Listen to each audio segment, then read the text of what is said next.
At the Globe Factory, production revolves around world events. As war and political upheaval redraw boundaries, these spherical maps are revised accordingly. To make a globe, they start with a big roll of cardboard.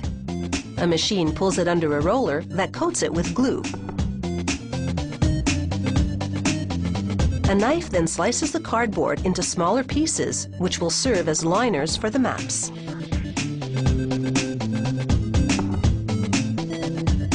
One more coat of glue, and then they stick the liners to the back of maps of hemispheres.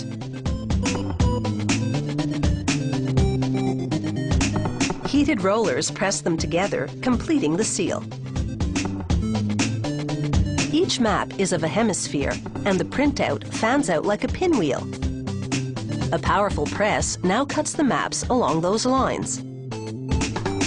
They position each map carefully in the cutting press. After all, one false move, and they could lose parts of Japan.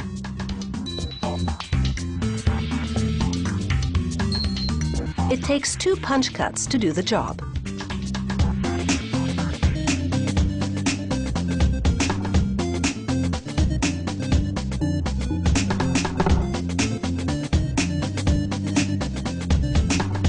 They pull away the excess paper from between the 12 spoke-like sections of the map.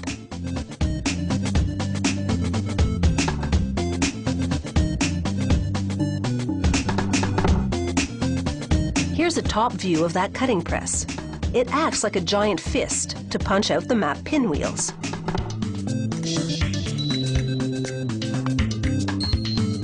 And now, it's time to shape the world. They place a map cutout and a separate liner in a mold of half a globe. It rises into a heated cavity and presses them into a bowl-like shape. Now they have a hemisphere. But of course, there are 2 in every world. They make the southern hemisphere with the same type of mold.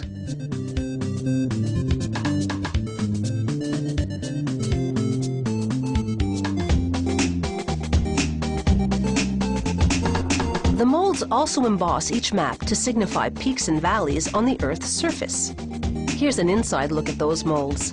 The raised and indented sections of the molds make impressions on the globes.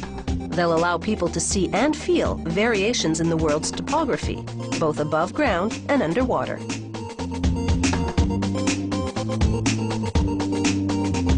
The hemispheres are now complete, and it's time to go global. They spin a northern hemisphere, while a razor blade trims the edges. Then a lower hemisphere goes for a spin, while a nozzle beads hot glue along the inside. This stiff cardboard ring adheres to it and gives the hemisphere some reinforcement along the equator.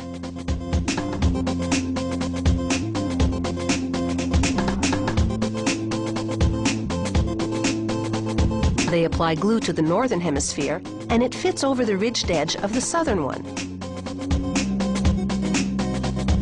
They precisely align the 2 halves, and then they tape over the seam. This both disguises it and marks the equator.